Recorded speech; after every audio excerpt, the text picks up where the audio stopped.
Stand by. Here we go. Hello, everybody. It's Friday before Super Bowl.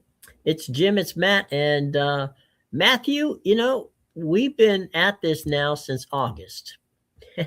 and it seems like Super Bowl Sunday, it's coming up this week. It's at Santa Clara. We got the Patriots and the Seahawks in a rematch of a game that was played a decade ago.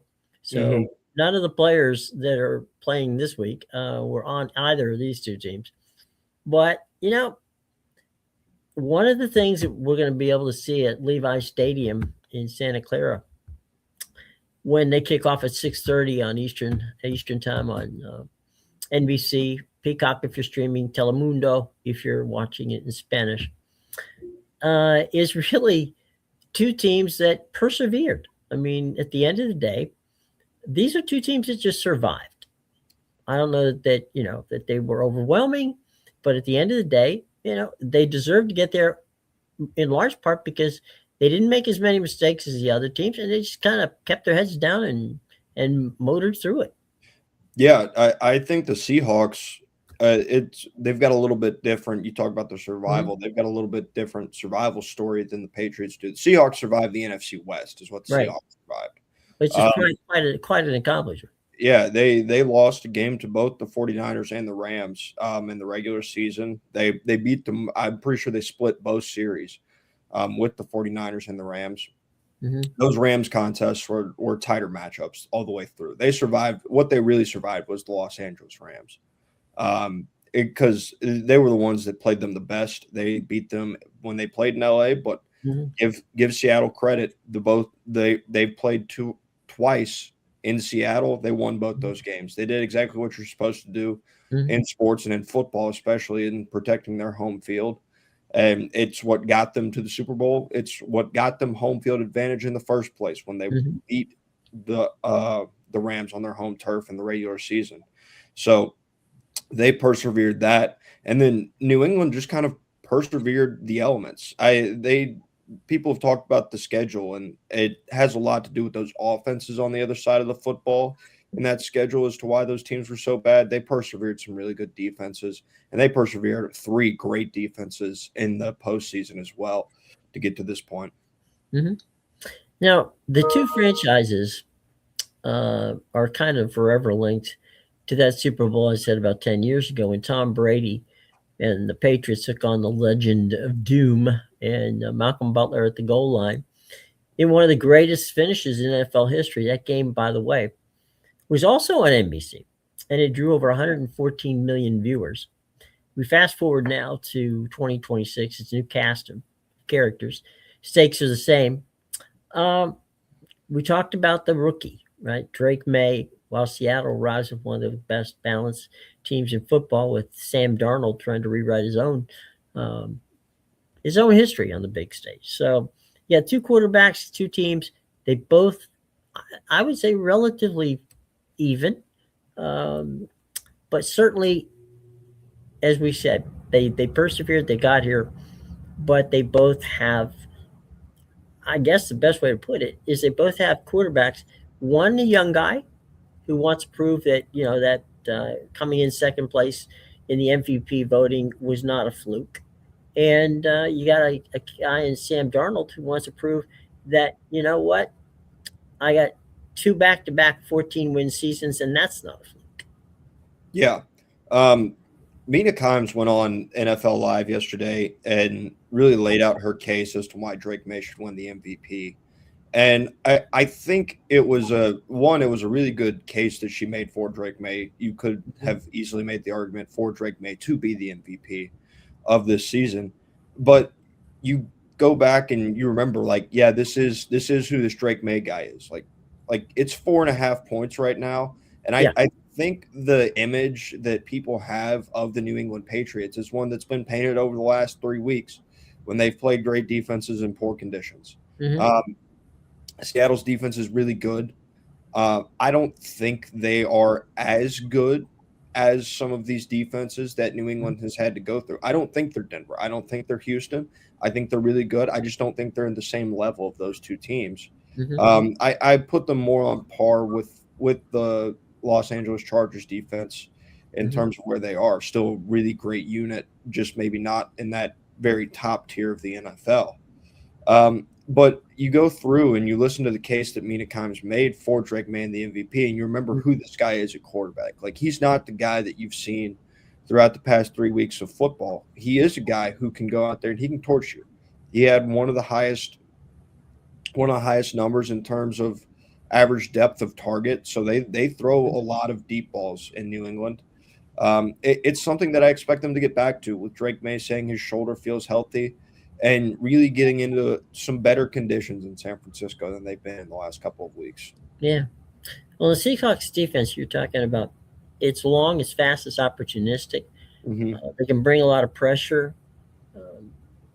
They can hold up on the back end, which is something that killed the Rams in that game they lost in the championship game. For a rookie quarterback, the worst thing you can do is get stuck in third and long. And that's kind of the MO for the Seahawks, is putting teams, in those third and long situations, because they can disguise their defenses really well.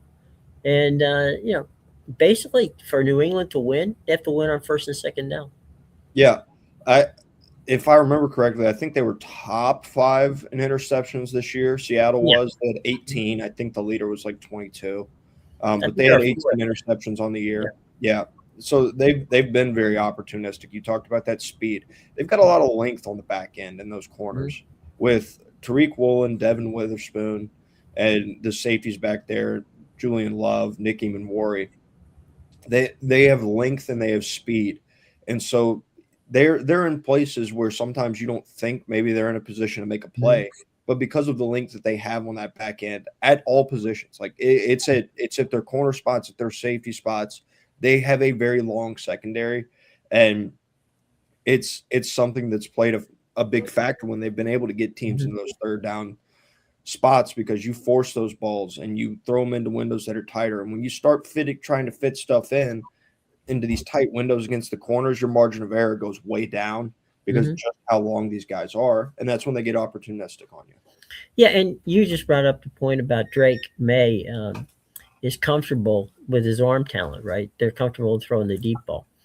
That could put stress, on the defense vertically and horizontally.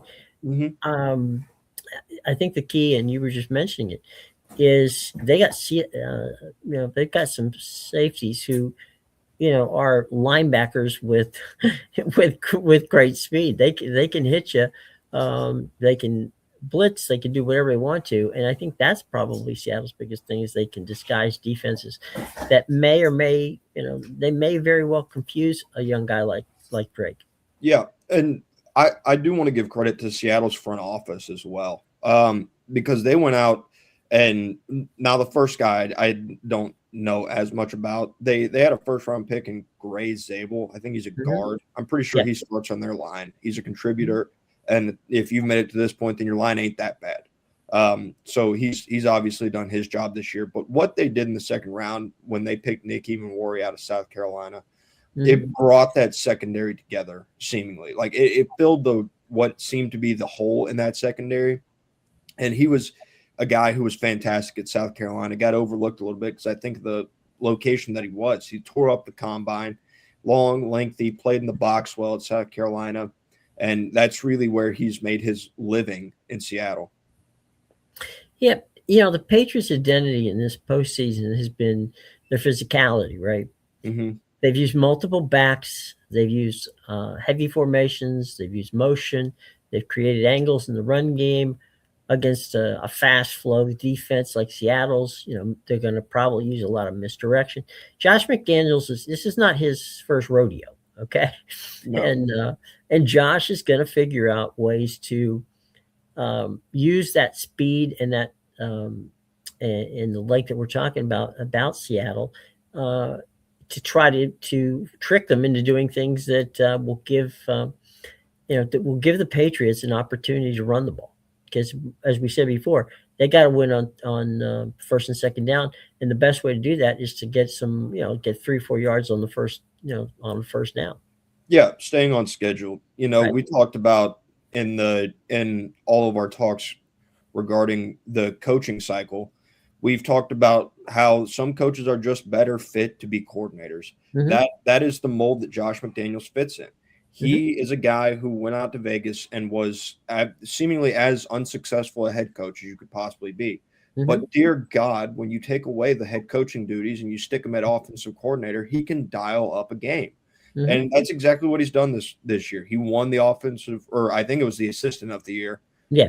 For the NFL for the season. I can't remember if they handed it out for offensive defense as Mm-hmm. well. But he won the assistant of the year in the NFL, and he's been key in this turnaround for New England and their offense. Obviously, Drake May's played a part, but having that familiarity and that comfortability with Josh McDaniels as your offensive coordinator, a guy who was an offensive coordinator for a long time in New England with Tom Brady, it's just worked out really well for them, and they've found what Drake's comfortable in doing, and they've stuck to that. They've had good game plans regardless. Like we've talked about Denver, it was Josh McDaniels had an understanding, and that comes down from Mike Vrabel, I believe, Mm-hmm. and what the game plan was at Denver. But like, I talk about it highly because it is a legitimate skill to understand what you do well may Mm-hmm. not work here. Like what New England does well is stretches the football field. Mm-hmm. Against that defense in those conditions, stretching the football field was never going to work. They Mm-hmm. understood where they were as a team and what situation they were walking into in Denver, and they altered their game plan for it. Mm-hmm. And it worked perfectly. It helps that you kind of had a similar game plan the week before in Houston, Mm-hmm. and wanting to make CJ Stroud beat you, something that he could not do. Mm-hmm. But it was just a really good job in their offensive game planning. And again, I expect that offensive game plan to be wildly different this week as opposed to the first 3 weeks in that postseason. I think what we're going to see is one of the things that Josh has done over the years, and we're not just talking this year, it's kind of been one of his great MOs and why he's good at it. He's a guy who uses tempo, but he doesn't, it's not like it's the speed it up fast all the time. It's like, they'll get a quick hitter for 4 yards, they'll rush to the line of scrimmage, and then all of a sudden, maybe they'll go deep, maybe they'll, do a little second run or whatever. But the point is, tempo has always been one of Josh McDaniels' best calling cards, and knowing when to use it. Not using it the whole game, but using it in 2 or 3 down spurts that, in this case, his goal, I assume, it would be my goal, keep Darnold and the Seahawks off the offense and on the sidelines. Yeah, they're probably going to prefer to have their offense on the football field. It's something, again, talked about it, changing your game plan. They preferred to have their defense on the field in Denver. They preferred to have their defense on the field against Houston. Mm-hmm. That's not going to be the same case, I don't believe, this Sunday in San Francisco. And it's really up to them. You talked about the use of tempo, and it's something that is used as a weapon. Like it's something in college where you see these teams, they go fast all the time.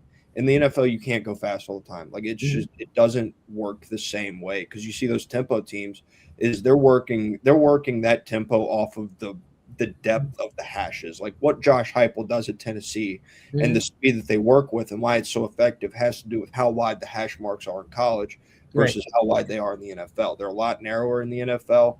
Tempo just does not work as well in the NFL. They're 3 yards wider.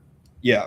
In college than they are in the NFL. Yeah. And so when you are able to recognize looks, because to my knowledge, Josh McDaniels calls this thing from the field. Like he's not up in the box calling. No, he's always he likes to be on the field. Yeah, he calls. One of the things that I think, I'm sorry, I didn't mean to interrupt. I was just going to say, one of the things Josh had done, if you go back and watch a ton of the NFL film stuff, you'll see Josh and Brady sitting next to each other with the tablet, looking at it, and going over stuff. No, so I Yeah. don't think, and I think that's one of the reasons when he got the job early on, um, as a head coach. I think they thought because he stays so engaged with the offense that maybe that was a good thing for him. But what we've found out is it's been phenomenal for Drake May because rather than going through a headset and figuring out what exactly are they talking about, he can pull them over there, show them on the tablet, and he gets it. And I think that's really been a big advantage for Drake in what he's done this season is having Josh right there to not so he's on a headset with him, but literally right standing next to him and going through the plays. Yeah. Yeah. In-person communication always trumps, over the Hmm. phone communication in my book. Right. So they have that, and being able to understand and use tempo when when you know that you have the defense in a disadvantaged look versus what you're running at that moment in time from Hmm. the field. Again, it's a skill. Like it's not something that everybody can do because they use that tempo sparingly, but I can Right. all but guarantee they use it when they come out and they know they have a plus look based on what the defense is showing them. They Hmm. want to go fast and exploit that to the best of their ability for some Hmm. easy yards. Let's talk about New England's defense for a minute. One of the things that I think I don't think anybody should be surprised, but Grable has put together a hell of a defense in New England. Mhm. And for me, um, it's probably more than anything about the red zone defense. Their red zone defense has been really good. They've bent that 20 between the 20s. They've been they've been okay, but when you get to the red zone, they make it hell for you to try to get in.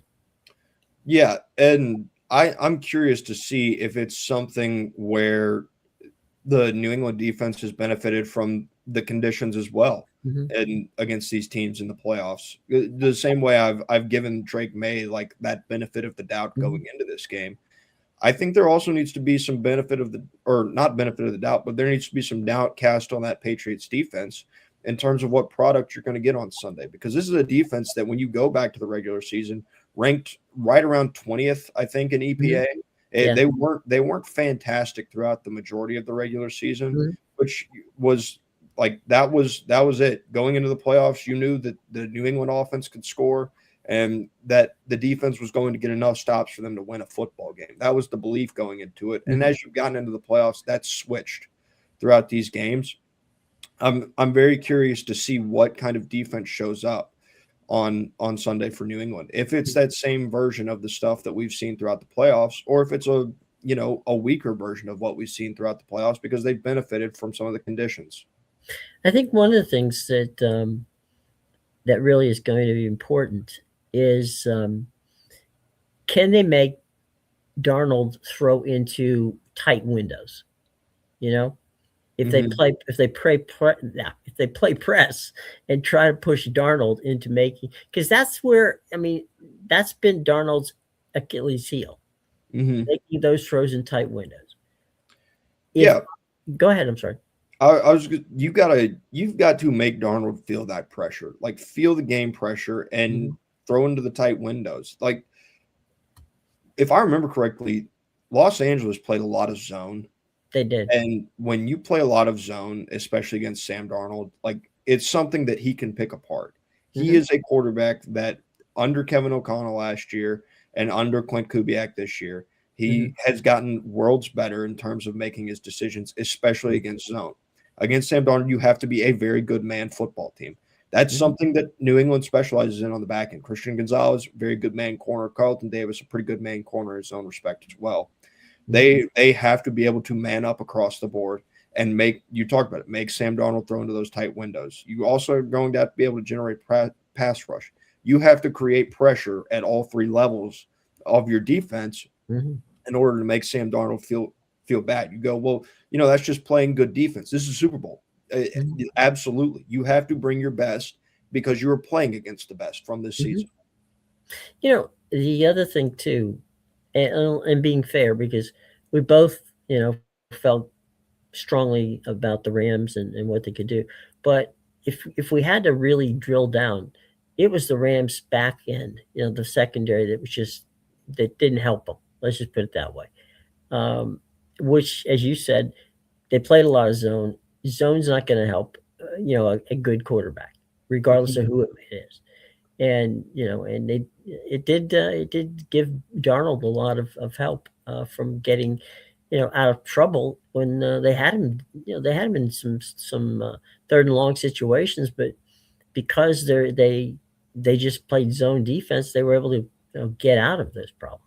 Yeah. And I think that's a whole different ballgame when you're talking about New England. I think New England's backside is not as good as Seattle's, but they're not bad. No. And I think back to one of those late touchdowns in that NFC championship wasn't halfback. Well, it would be halfback based on where he was lined up positionally. But Jackson Smith and Jigba lined up in the backfield, and they ran an angle or a corner route with him out of the backfield. Right. And Los Angeles was in zone. He was wide open in the end zone. And then I think about the other side and what Seattle did when LA was in the red zone. And ultimately that final stand, they were playing man coverage on the back end. They matched up and they were able to play man coverage. And that was a difference in the football game is the ability to play man and feel confident in man. I don't think LA had the personnel to play man and be confident in man enough to make Sam Darnold uncomfortable. Let's talk a little bit about special teams. In a game like this, 10 to 15 hidden yards per drive can swing the outcome. I think the coverage units, directional punting, New England has traditionally been strong at that particular situation. Flipping the field is the pin to pin Seattle deep has got to be, job one for the New England's special teams. And I think that was another problem for Los Angeles was they had special teams that didn't flip the field. And basically 9 times out of 10, if anything, in that game, they ended up giving Seattle a hell of a lot better field position than you would have hoped they could have, given the fact that they had a couple of really badly shanked punts. And then, of course, they had those situations where you had the return guy not be able to catch a ball. Yeah, and we talked about it after the game, but I'm pretty sure that LA lost that football game in the special teams department. Like that's where Los Angeles lost to Seattle, and that's where Seattle was better than Los Angeles, and you've got to give them credit for executing there. It's something that Mike Vrabel places a premium on. Like he is the head coach that comes in, and for as good as their offense has been, Mike Vrabel is we want to play defense and we want to do a really good job on special teams. As long as we do those two things really well, then our offense will be able to kind of fill in. That's typically the kind of thought process or belief behind a more conservative-minded head coach is like, if we execute in these two areas really well, we don't have to be excellent at this. We just have to be really good at this, and we'll make it to where we want to go. That's kind of their philosophy and their MO is they have to be really good throughout those special teams. So go ahead. It's something where they've been fantastic in terms of their punt return unit. Marcus Jones returning punts has been one of, if not the best punt returners in the NFL all year. So it'll be interesting to see if they can steal maybe a score or a good chunk of extra yardage on one of those returns.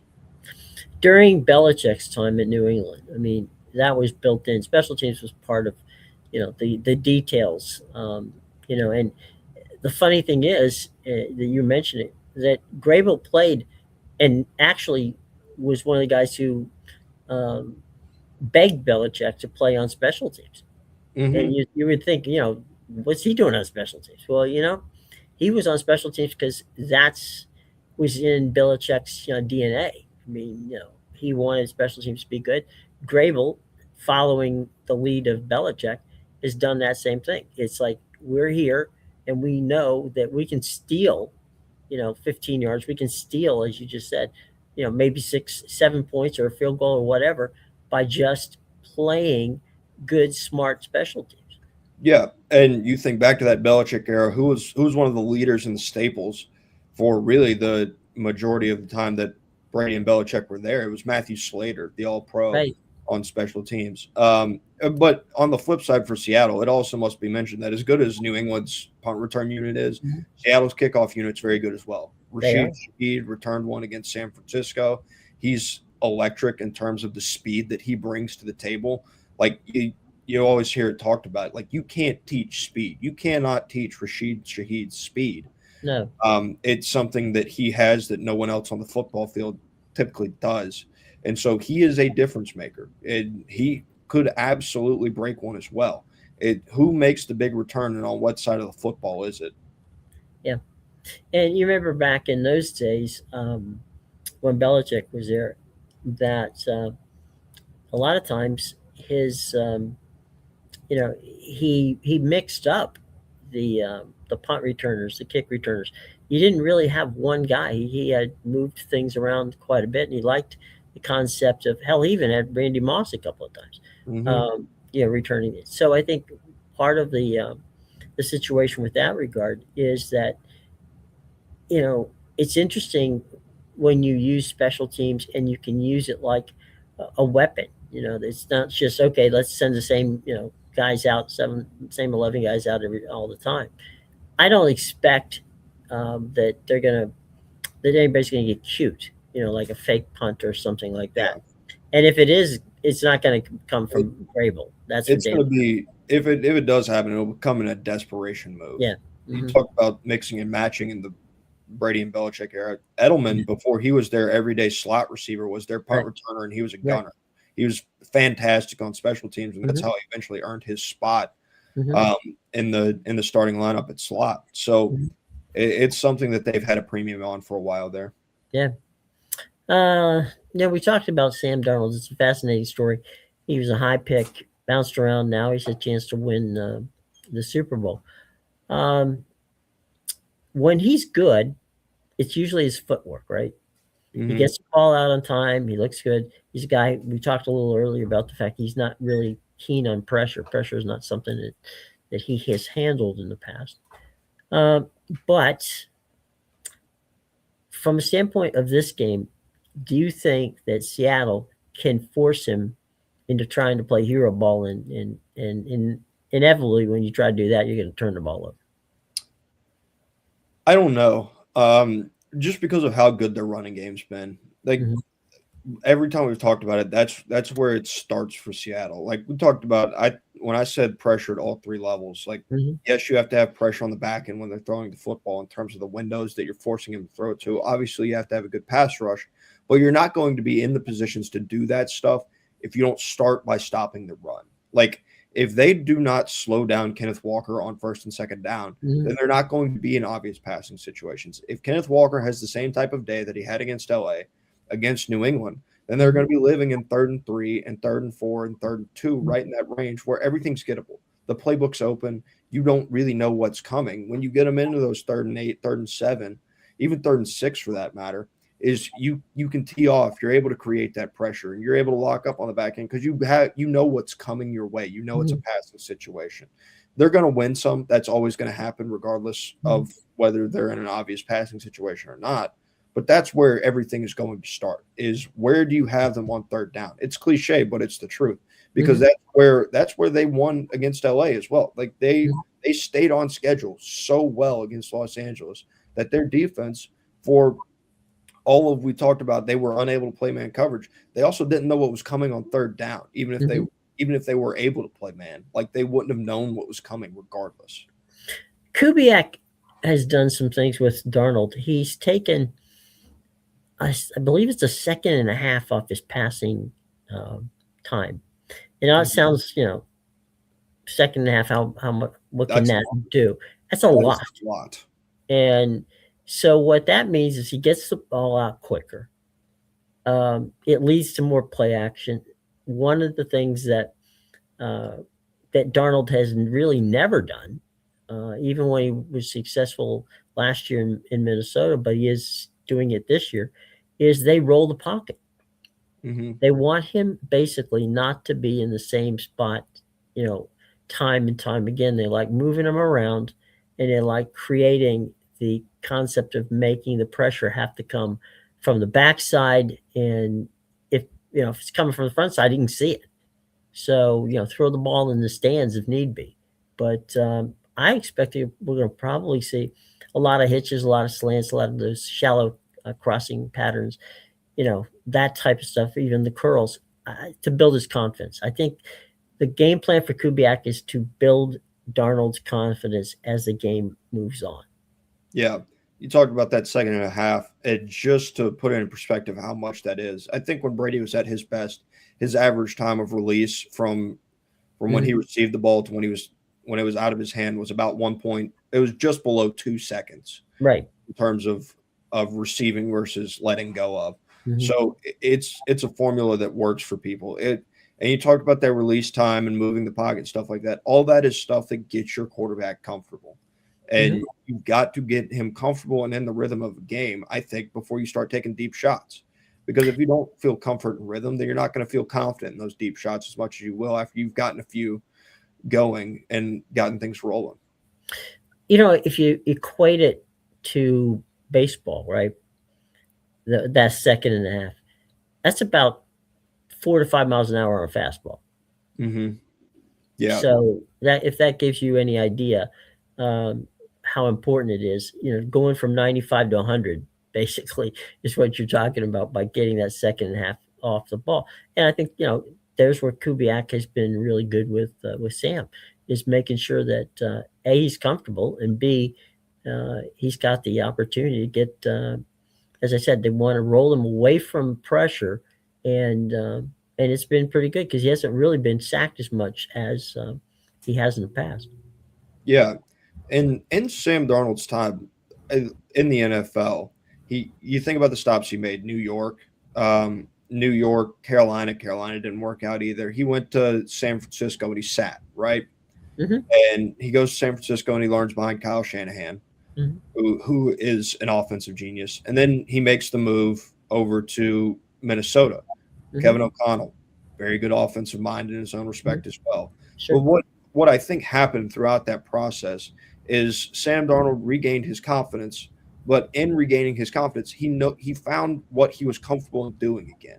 It helps having a really good team, really good receivers around you, and that's always going to be where you kind of start at. But you also have to find the things that you're comfortable in, because I don't think he had things that he was comfortable in Carolina and New York. I don't think they knew how to really tailor that offense to make him comfortable in what he likes to do. These are places now in Minnesota and Seattle where they've found stuff that has made Sam Darnold comfortable as a quarterback again, because the physical attributes were always there coming out of USC. That was never going to be the issue with Sam Darnold. It was all up here. And once he solved a lot of this stuff in between the years and he's not seeing ghosts anymore, it turns out that he's the same guy he was at USC. It's funny you brought up, he, in a couple of interviews, he has credited Shanahan with basically reinventing him. And he said that Shanahan, even though he was a backup, right? He said Shanahan spent more time with him as a backup than either offensive coordinator or quarterback coach did in his first two stops. The Jets are where quarterbacks go to die. And Carolina, in fairness to Carolina, they were in the midst of a total disaster there. But I mean, that goes to the point that you talked about earlier about Kyle being an offensive genius, being smart enough to take this guy and say, you know what? I know you're not our starting quarterback, but you may be some, you never know. And taking the time to work on his footwork, taking the time to say, okay, this is your better release point, and just basically breaking him down and saying, okay, this is what you do best, and this is what you don't do well. So let's work on what you do best, and let's try to minimize that stuff. So by the time he got to Minnesota, and you're absolutely right that Minnesota has some talented people in the offensive coaching room over there. He was ready to go. Yeah. He was a plug and play guy at that point. And I think it's just switching back to the Kyle Shanahan thing, is you look throughout the years that Kyle Shanahan's been the head coach in San Francisco, and you understand why they've been as successful as they have been. Because you think about those quarterback rooms that he's gone through. Jimmy Garoppolo was a starter for a while. Jimmy was a guy who was hanging out in New England behind Tom Brady. Right. He wanted his opportunity to start. That opportunity was in San Francisco. And then you think about the injuries and how they've been ready. Like this, you got to give him credit for getting Sam Darnold comfortable, right? But it's something that he's held throughout his quarterback rooms and his entire time there. Mhm. Brock Purdy was ready to go. When Brock Purdy went down, Mac Jones was ready to go. Really, the only backup quarterback that hasn't been like ready to go under Kyle Shanahan and performed well under Kyle Shanahan was Trey Lance. And I think that has a lot more to do with who Trey Lance is as a quarterback than Mhm. what it says about Kyle Shanahan and his ability to coach the quarterback room. Because You can every quarterback that's rolled through that room has been successful, with the exception of Trey Lance. you go back to Washington when they had RG3. When RG3 got hurt, Kirk Cousins. Kirk Cousins was ready to go, and Kirk Cousins took them to the playoffs. Yeah, I mean, So- he made Matt Ryan the MVP. Like that was something that happened. And that's not a diss to Matt Ryan because he was a fantastic quarterback and did a lot for the city of Atlanta and the state of Georgia Right. in terms of what he did for Falcons football. But like that wasn't a height that I think Matt Ryan ever thought he would achieve No, in his career. So what Kyle Shanahan's done is phenomenal. And obviously, there's some rumblings, I think, in terms of how long does Kyle Shanahan have on his leash in San Francisco. And if San Francisco, has any mind at all about them, they're going to keep Kyle Shanahan in the Bay for as long as he wants to coach football. they haven't had a coach there with Shanahan's abilities, in my estimation, since Walsh was there. Yeah, I mean, look, Jim Harbaugh got him to the Super Bowl, and he did a good job. I don't think Jim Harbaugh's Kyle Shanahan, though. No, I think that Jim's good organizing. Mm-hmm. And let's face it, he had a good team when he got there. It wasn't like he inherited a bad team. Yeah, absolutely. So let's talk a little bit more about Drake May. Drake May, young quarterbacks, and this is the thing that makes them either successful or not, is their internal clock. Can they process things quickly? And the faster you process it, it's the old joke, well, not joke, but the old adage about the fact in football, if you're good at what you do, everything slows down. And that's your internal clock. I think that what we've seen with Drake May is at the beginning of the season, his internal clock wasn't exactly, working as well as he would have liked. But then again, we talked about Shanahan. Credit to also, as we gave earlier, the offense in New England has always been the concept. It didn't matter who your quarterback was, whatever it was. Josh McDaniels was there, or Josh wasn't there. Romeo Correll before that. It's the internal clock. It was Brady's internal clock. It was making certain that you knew how much time you had and what you had to do in the amount of time you had to do it. And I think that's going to be for Seattle. I think they're going to want to do the speeding up of that internal clock and try to make him as uncomfortable as humanly possible. Yeah. Houston did a really good job of that. I've chronicled that before. You think about where Drake May has improved, though. Like some of that internal clock has gotten better throughout the season. You go back to week 1. This football team lost to the Las Vegas Raiders. That's the team now that has the number 1 pick. They were one of, I think, 3 wins for Vegas this year. In what was a really bad year for Las Vegas. Mm-hmm. They lost that game in week 1. You could have reasonably understood why no one would believe that New England was going anywhere after that loss. But it improved throughout the season. I say that because he took some critical sacks in that loss against Vegas, but they've gotten more comfortable, and Drake May has gotten better at understanding times to run when he's going to be pressured, and feeling pressure. He didn't do a good job of that against Houston, and I think he did a better job of that against Denver. And it's something that he's going to have to be wary of and conscious of, because if Will Campbell has a bad day at the office on Sunday and he doesn't have that internal clock, then New England will have literally no chance. Mm-hmm. Let me ask you about this. We talked a little bit yesterday about the Super Bowl is an emotional game. Okay. It's about momentum swings, turnovers, big returns, 4th down stops. If Seattle gets out to a lead, and let's say a 2-score lead, like whether it's 10 points or 14 points, it doesn't matter. I think that's going to put pressure on Drake to have to feel like he's got to get back and get this thing going. So basically, scoreboard pressure on a rookie quarterback is not a good combination. So I think if Seattle gets up early, it's going to be tough for the Patriots to against that Seattle defense to get that back. Yeah, I think that works both ways actually in this game. I think if Sam Darnold feels some scoreboard pressure as well, I think that can be just as effective as pass rush pressure at times. I think it'll be more effective against New England because their run game's not as good, and it's something that they like to lean on. But if you're leaning on a run game that's getting you 3 yards a carry, like you're not taking up big chunks. Like if you're not breaking explosives in the run game or big chunks off in the run game, then it's something that at least for an offensive coordinator typically is harder to stick with. Like offensive coordinators can get impatient. I think that's where you're going to rely on Josh McDaniels and his experience as the offensive coordinator, knowing what Drake May likes, knowing what Mike Vrabel likes in terms of their game plan. That's really as big as it will be a game pressure thing on Drake May. Looking at that scoreboard, if you're down two scores, it's also going to be game pressure on the offensive coordinator because you have to stay committed to your philosophy and what you're doing, and you can't just give up on the run game because you're down 10 points in the Super Bowl. That's true. All right, let's talk about where you can watch this. Okay, the game itself, Super Bowl 60, Patriots Seahawks, is airing on NBC. Kickoff time is going to be approximately 6:30 p.m. Eastern Time from Levi's Stadium. You can stream the game on Peacock. The Spanish language broadcast, as we told you before, is on Telemundo. Collinsworth, Tirico, and Melissa Stark and Kaylee Hartung will be there. Melissa will take the New England sideline, while Kaylee's got the Seattle sideline.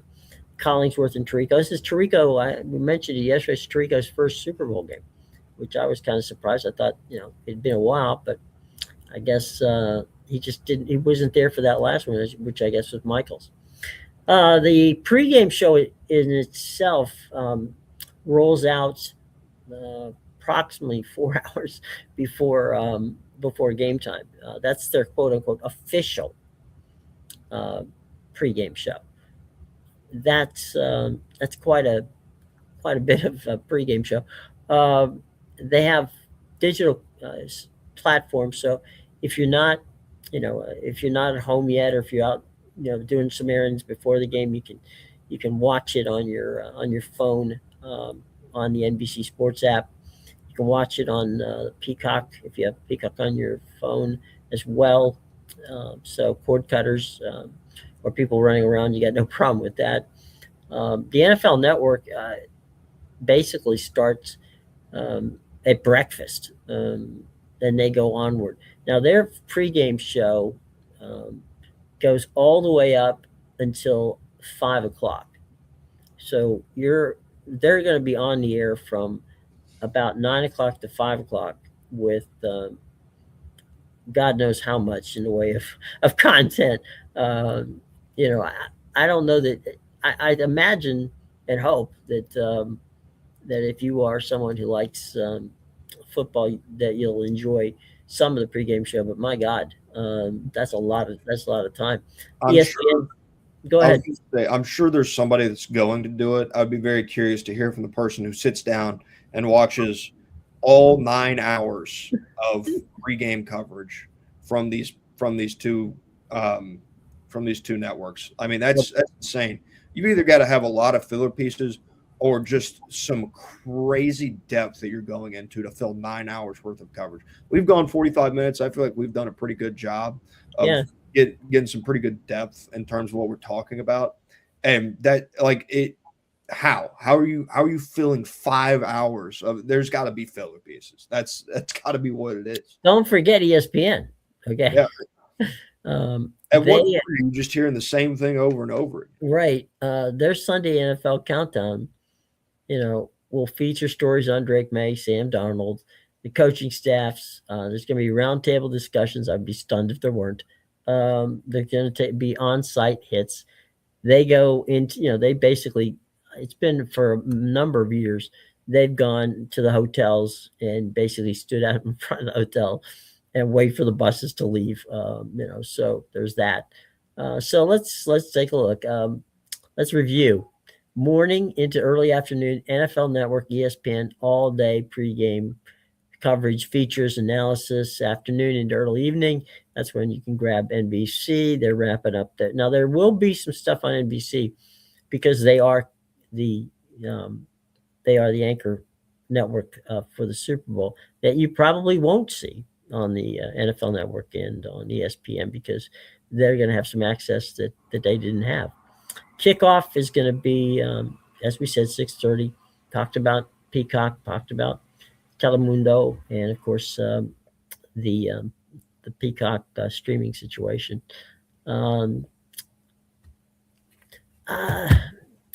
Let's go with getting to our predictions here. For me, it's turnovers. If the Patriots win the turnover battle, they can ride their defense of Drake May to a championship. If Seattle flips the script and they steal a couple of possessions, their balance is so good, I don't think that the Patriots can overcome. So I'm going to go with Seattle. Okay. 4.5 points is a lot. This is a Super Bowl. I think there's been a narrative, and still I think there's still Patriot fatigue in a lot of ways. Like it's been 6 years since their rebuild started, and their rebuild went at an accelerated pace compared to the rest of the league. So it's a question about Seattle best way to game play. That's where talked about Gray Zabel and him being their first round pick. He's going to have to play like a first round pick on Sunday if they're going to win, because Milton Williams and Barmore are their best two defensive linemen. Like their strength lies on the interior. That's where you wonder if they're going to have problems running the football.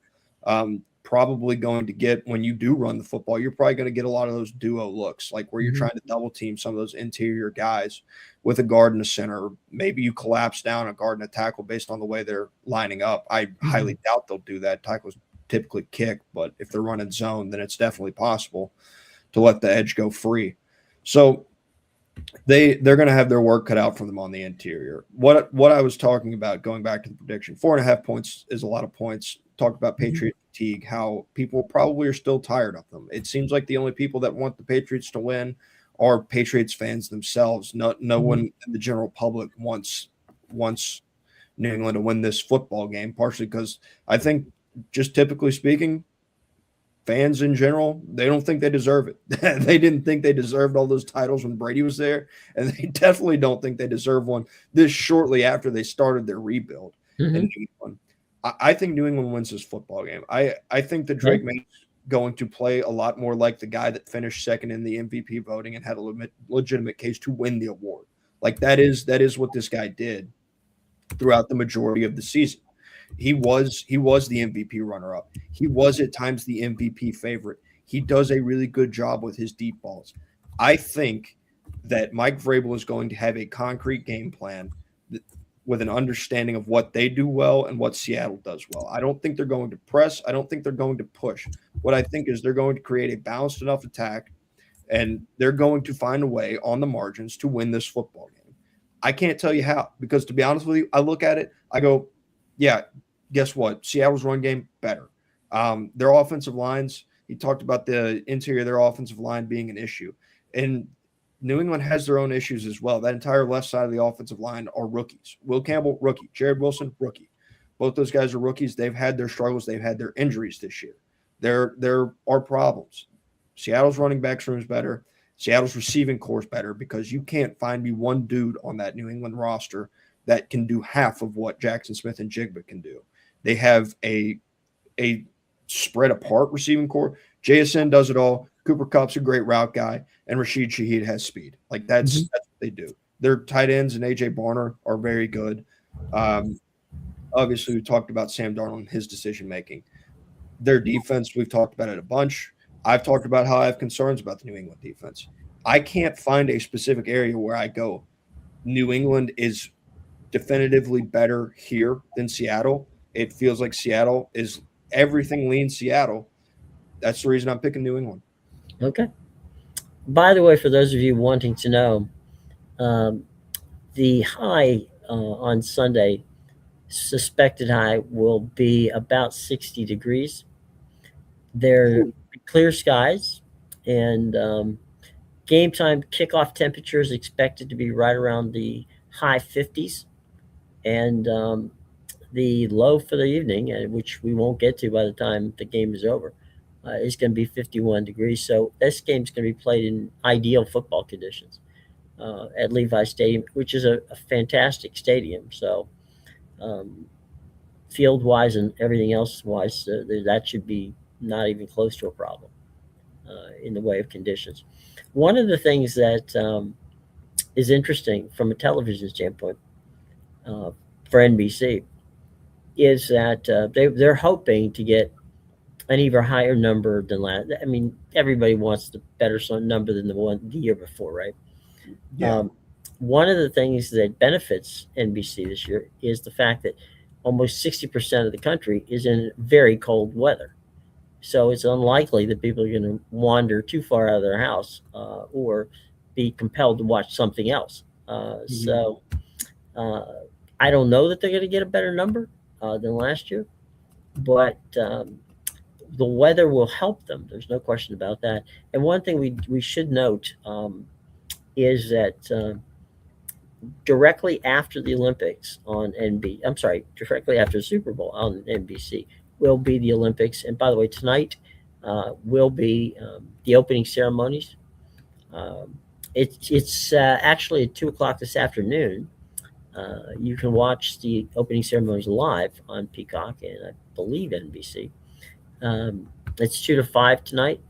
If you can't make it and you want to watch the opening ceremonies, they are going to be played in prime time, which is 8 until midnight. So those of you wishing to watch the Olympics, it starts. The Olympic Games have already started, and early this morning, and 6 hour difference between East Coast and Italy. So there's going to be that situation where most of the action is going to take place during the course of the day. And if you miss it, that's okay because NBC is going to come back and bring you tons of good stuff in their primetime shows. So that's what's going on with that. Tarico, by the way, will we talked about it yesterday, you and I, about the flight from San Francisco to Milan. Mike will be leaving right after the game and heading to Milan and probably show up on TV on Tuesday. I don't think he's going to be on TV Monday, but it should be a good game. Should be a lot of fun. Sorry, I said if he does, you're going to get a very dedicated yet sleepy Mike Tirico. Right, unless he wants to sleep on the plane. Yeah. So we'll see, but it's going to be fun. Most Super Bowls, let's hope that we get a good one. And so I got the Patriots. I'm sorry, I got the Seahawks. You get the Patriots. Yep. We'll be back on Monday, and just so you know, we talked about it.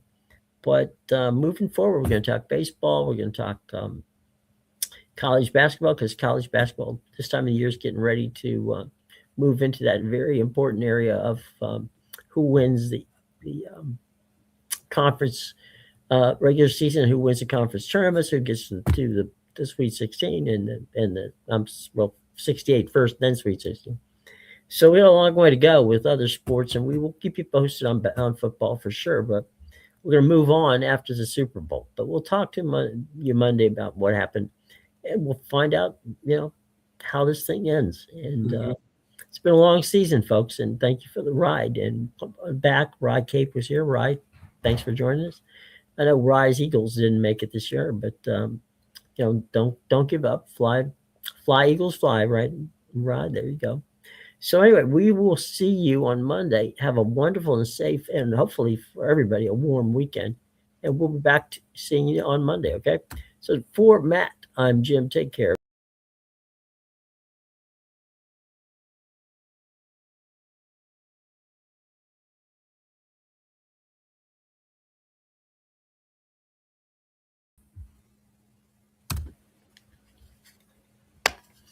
My wife